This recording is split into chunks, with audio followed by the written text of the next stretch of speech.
السلام علیکم ورحمۃ اللہ وبرکاتہ۔ بہت ہی پیارے مسلمان بھائیوں، بہنوں، بیٹوں، بیٹیوں، میں غلام مصطفیٰ اپنے چینل پیام اسلام سے آپ سے مخاطب ہوں۔ درس قرآن کے سلسلہ میں آج کا ہمارا سبق سورۃ الاعراف آیت نمبر 1 اور 2 پر مشتمل ہے۔ اعوذ باللہ من الشیطان الرجیم، بسم اللہ الرحمن الرحیم۔ الف لام میم صاد، کتاب انزل الیک فلا یکن فی صدرک حرج منہ لتنذر بہ وذکری للمؤمنین۔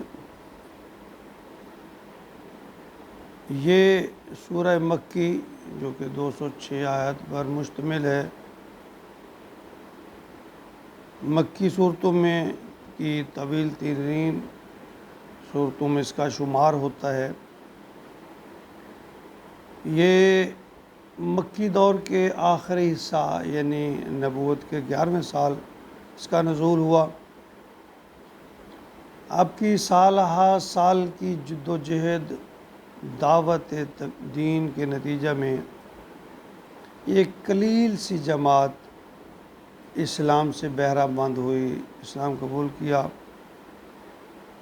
تو آپ کے دل میں بہت رنج و ملال تھا کہ شاید آپ کی محنت میں کوئی کمی ہے کہ لوگ کیوں دین اسلام کی طرف نہیں آ رہے،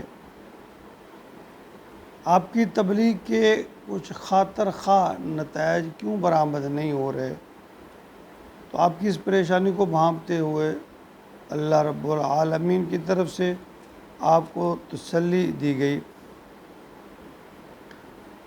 فرمایا الف لام میم صاد، یہ حروف مقطعات ہیں جن کے حقیقی اور صحیح مفہوم اللہ ہی کو معلوم ہے۔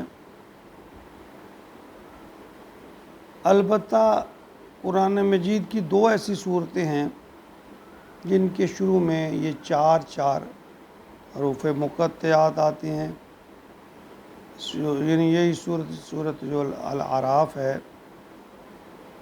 اس کے علاوہ صورت الرعد ہے، اس کے بھی ابتدا میں 4 حروف مقطعات ہیں۔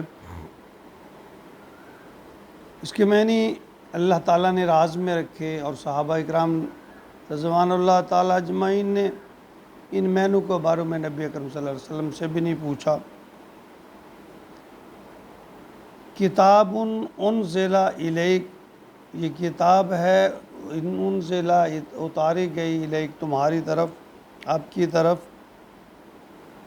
فلا یکن فی صدرک، تو نہیں ہونی چاہیے تمہارے دل میں حرجن، کوئی کمی، کوئی تنگی، منہ اس سے، اس کی وجہ سے تمہارے دل میں کوئی کمی یا تنگی نہیں ہونی چاہیے۔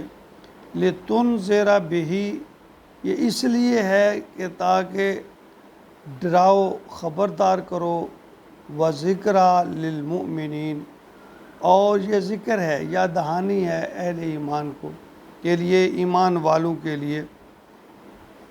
لتنذر بہ، تاکہ آپ قرآن کے ذریعے سے لوگوں کو خبردار کریں۔ اللہ رب العالمین اپنے محبوب صلی اللہ علیہ وآلہ وسلم کو تسلی دیتے ہوئے فرما رہے ہیں کہ اے میرے محبوب، آپ پریشان اور غمگین نہ ہوں۔ آپ کا کام میرے اس کلام یعنی قرآن مقدس کو یا اس کے احکامات کو لوگوں تک پہنچانا ہے، منوانا نہیں ہے۔ میرے ان احکامات کو وہی لوگ مانیں گے جو دل میں اللہ کا ڈر، خوف اور قیامت کے بارے میں فکر مند ہوں گے۔ ایسے لوگوں کے لیے یہ قرآن ہدایت ہے، رہنمائی ہے۔ سورۃ الانعام آیت نمبر 19 میں اللہ رب العالمین نے فرمایا وَأُوحِیَ إِلَيَّ هَٰذَا الْقُرْآنُ، یہ قرآن میری طرف سے وحی کیا گیا ہے، لِأُنذِرَکُم، کہ ڈرایا جائے اس کے ذریعے سے، بِہِ، کہ خبردار کیا جائے، ڈرایا جائے تمہیں، وَمَن بلغ، اور جس کو یہ پہنچے، یعنی جس تک یہ پہنچے، اس کو ڈرانے کے لیے اللہ تعالیٰ فرما رہے ہیں کہ یہ صرف لوگوں کو ڈرانے کے لیے ہے۔ وہ فرمایا کہ اسی میں اللہ کے احکام ہیں، انہی پر عمل کرو، اس کے علاوہ کسی کی بھی قول کو، خواہ وہ کتنا ہی پسندیدہ ہو، بظاہر وہ کتنا ہی دلکش ہو، مذہبی معاملات میں وہ قابل اتباع نہیں ہے۔ یاد رکھیں، قرآن میں جا بجا ایمان والوں کو یاد دہانی کرائی جا رہی ہے کہ خبردار، تمہاری اصلاح کے لیے میں نے کتاب بھیجی ہے، اسے پڑھو، اس پر غور کرو، سمجھو اور عمل کرو، نہ کہ بس اسے چومو اور تبرکن الماریوں میں سجا کر رکھو۔ قرآن کے احترام سے اصل مراد اس کے احکامات پر عمل درآمد کا کرنا ہے، اور عمل کے لیے قرآن کے احکامات کو سمجھنا بہت ضروری ہے۔ ہم نے اسے پڑھنے سے مراد صرف اس کو ناظرہ پڑھنا لے لیا ہے، اسی پر اکتفا کیا ہے، یہ سوچ مناسب نہیں ہے، اس کو سمجھنا بہت ضروری ہے۔ قرآن مجید لوگوں کے لیے ہدایت اور رہنمائی کی کتاب ہے، اس بابرکت کتاب کی پیروی کرو۔ یہ قرآن مومنوں کے لیے نصیحت ہے اور عبرت ہے، اہل علم ہی اس سے نصیحت حاصل کرتے ہیں۔